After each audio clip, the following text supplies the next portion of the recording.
After a marathon 14-hour debate, the Plenković government and Demographics Minister Nada Murganić survived a vote of no confidence in Parliament last night. 76 votes were needed to topple the government. However, the SDP's motion was supported by only 59 MPs, with 78 against.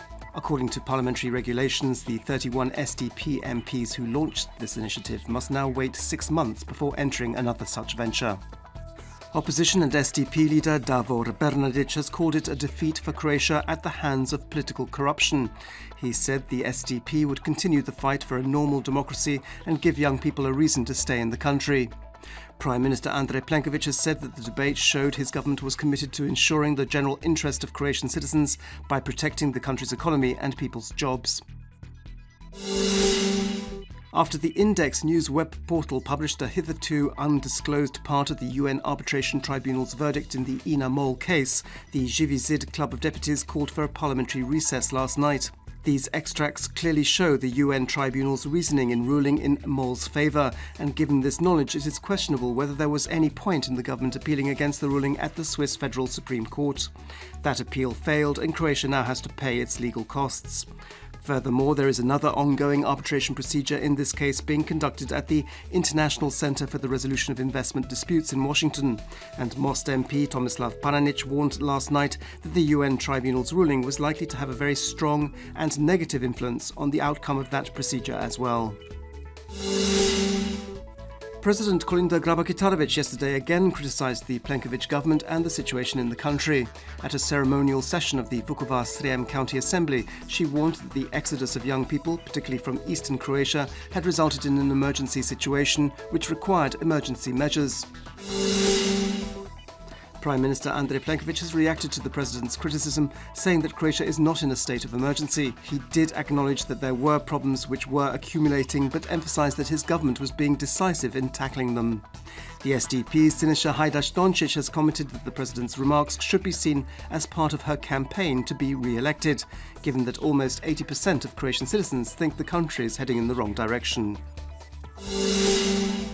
The 15th Zagreb Film Festival gets underway this evening with the official opening ceremony. Over 100 films, both contemporary and classic, from all over the world will be screened during the next 9 days in 5 festival competitions and accompanying programmes.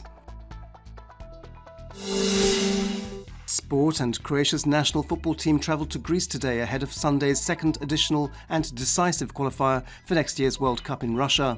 Croatia won the first game in Zagreb 4-1. Both Nikola Kalinic and Mario Mandzukic are fit to play on Sunday. The match kicks off at 8:45 p.m. In tennis, Borna Coric this afternoon will play the Russian Daniil Medvedev for third place at the Next Generation ATP tournament in Milan. This is a tournament in which the world's 8 best players under the age of 22 compete against each other. The final between Korean Hyun Chung and Russian Andrei Rublev will take place this evening. In the 8th round of the Regional ABA Basketball League, Zadar beat Zagreb's Cibona 80-78 last night. In handball, PPT Zagreb are to host the reigning European champions Vardar this evening in the 7th round of the Champions League. The match begins at 7:45 p.m. and there is live coverage on Croatian television's second channel. This afternoon's forecast calls for partly or mainly sunny weather. Some passing cloud cover could bring a little rain in places.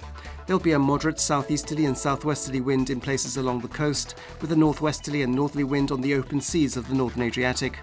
Highest daily temperatures will be between 9 and 14 degrees Celsius inland, between 14 and 19 degrees on the coast and in the Dalmatian and Istrian interiors. On Sunday, there'll be a build-up of cloud, and rain is likely towards the end of the day. The beginning of next week will be cloudy, rainy and colder thanks to a northerly wind. There could be some snow in places, mainly in mountainous areas. On the coast, a southeasterly Yugo wind will strengthen on Sunday. It'll be changeable with rain in places during the morning and early afternoon. Heavier downpours are expected during the evening and Sunday night. On Monday, there'll be heavier rain showers in places with a gale force strength northeasterly Bura wind on the northern coast, which will spread to the rest of the coast on Tuesday. Temperatures will drop.